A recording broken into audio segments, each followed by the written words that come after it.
en contacto directo con India a esta hora. Allá ya se está terminando el día, aquí todavía es horario matutino.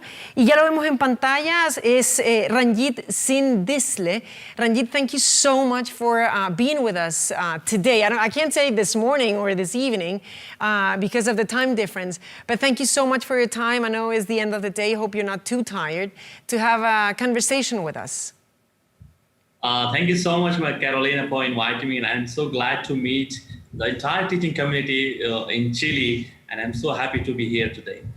Ranjit, you've been selected or chosen from a very selected and highly talented teachers. What does it mean to you to be the winner of the Global Teacher Prize?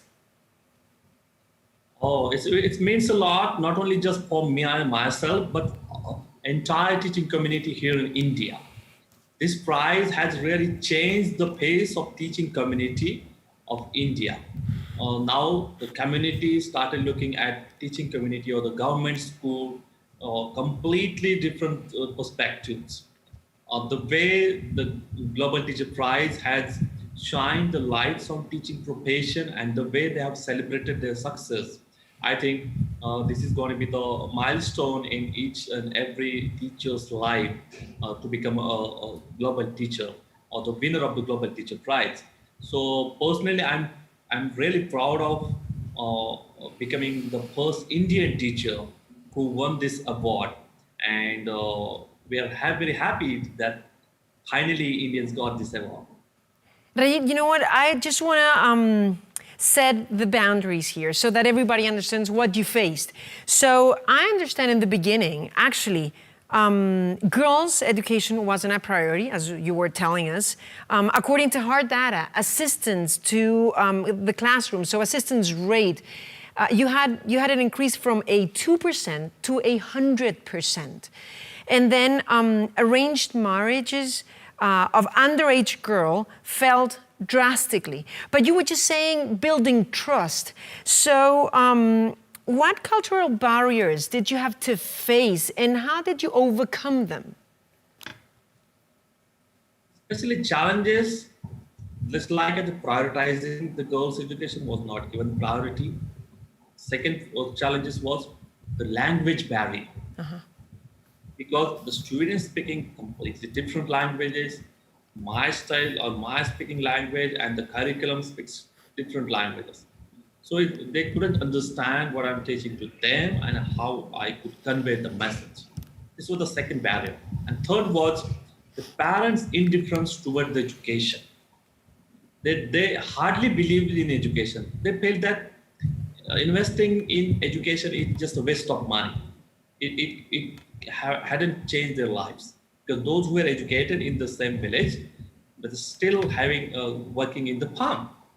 So why do we invest in education? Because ultimately we're going to work in the farm. So this is what there's the mindset of the psychology of the teaching of the parents was there. But I think, as you rightly said, students were not coming to school. I just collected a data. Why these students are not coming? What is the status, educational status of that village?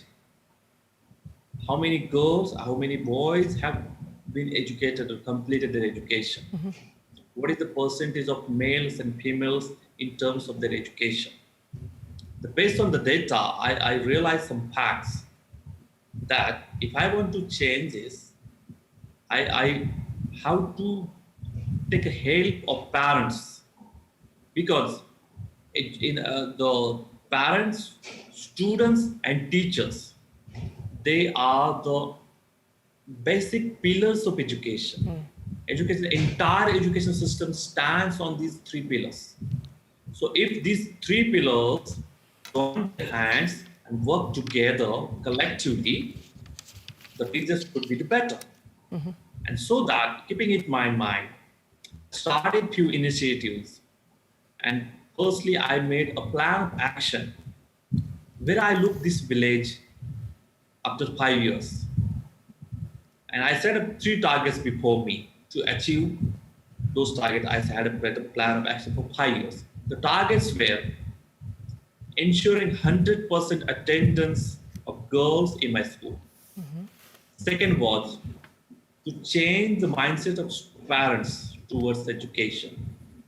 And the third was empowering students, enabling them to achieve the expected learning outcomes or to give them quality education. That's their birthright. When over the past 2 years, it's been a great challenge for teachers to digitalize their classes.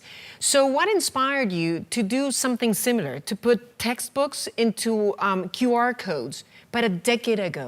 As I rightly said, girls were not coming to school. So if they were not coming to school, then school or the education should reach out to their doorsteps. How I can do that? So I took the help of technology, and with the help of those technology and using the QR codes in the textbook, given the chance to my girls to learn even though they were sitting at home.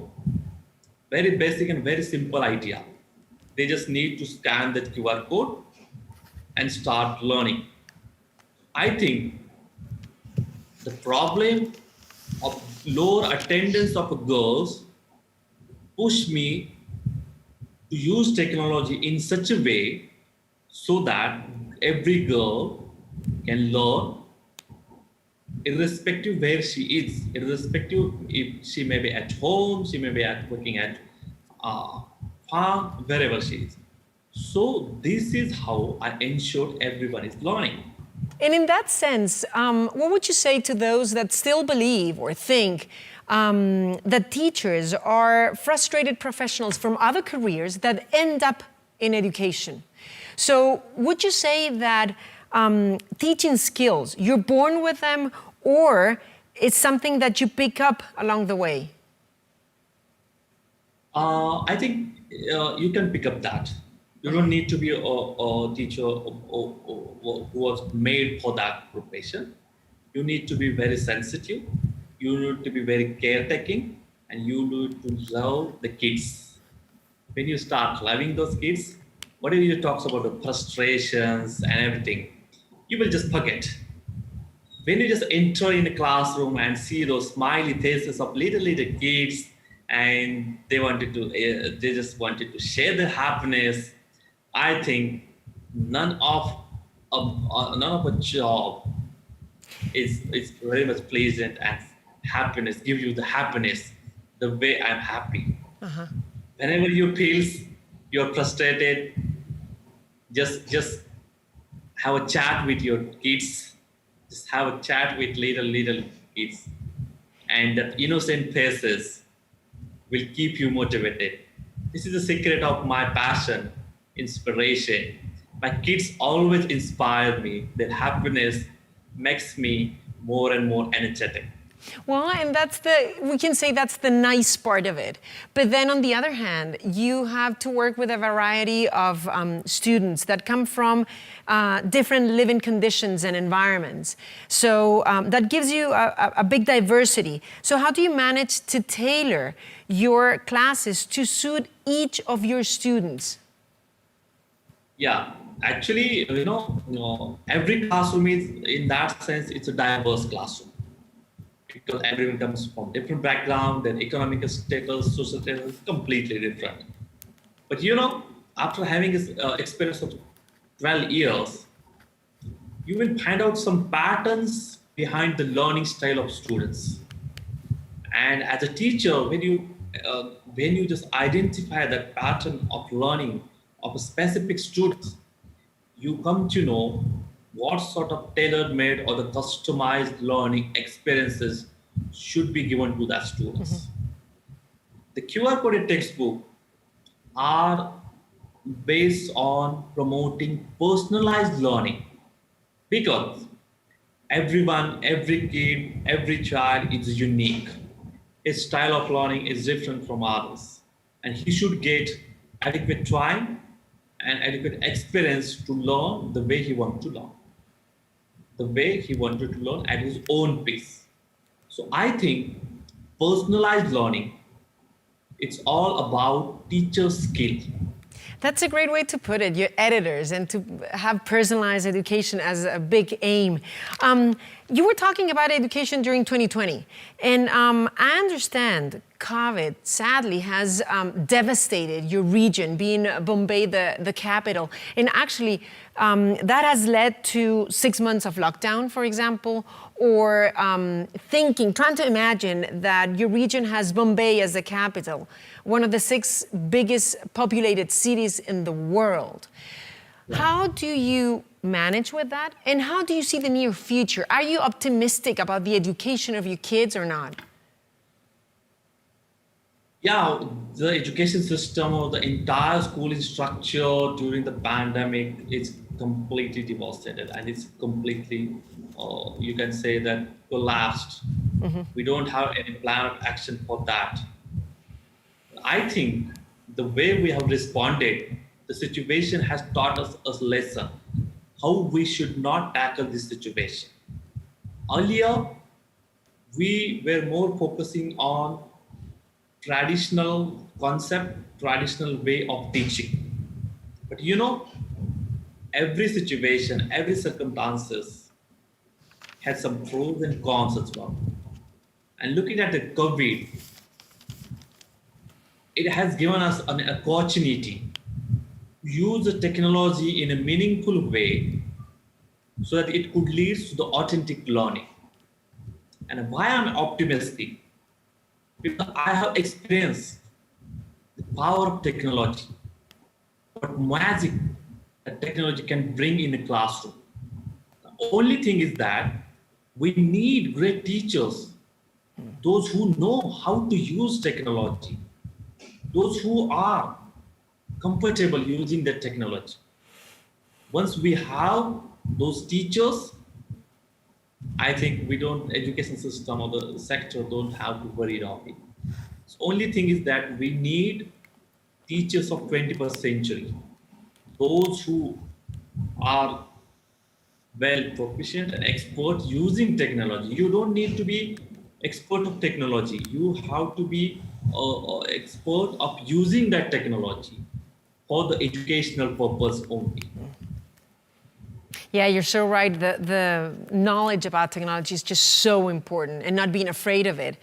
And then last but not least, here in Chile, we're about to rewrite our constitution. We're in the process.